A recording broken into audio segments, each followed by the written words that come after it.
Hi, good morning, காலை வணக்கம். இன்னைக்கு காலைல பிரேக்ஃபாஸ்ட் பூரி தாங்க. அதுங்க எண்ணெய் காஞ்சிருச்சு, பூரி போட்டு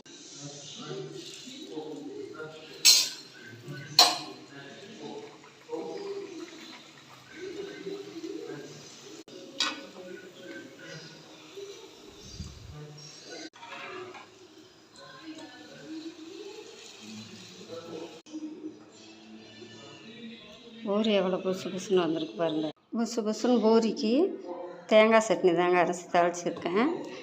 குருமாவோட தேங்காய் சட்னி தான் எங்களுக்கு பிடிக்கும், அதனால நான் தேங்காய் சட்னி அரைச்சிருக்கேன். சட்னி ஊற்றிக்கலாம், தொட்டு சாப்பிட்டா அவ்வளோ அற்புதமாக இருக்குங்க இந்த சட்னிக்கும் பூரிக்கும்.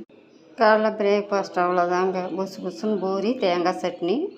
பிடிச்சிருந்தா ஒரு லைக் பண்ணுங்கள், ஷேர் பண்ணுங்கள். யாருக்கெல்லாம் பூரியோட தேங்காய் சட்னி தொட்டு சாப்பிட பிடிக்குமா கமெண்டில் சொல்லுங்கள்.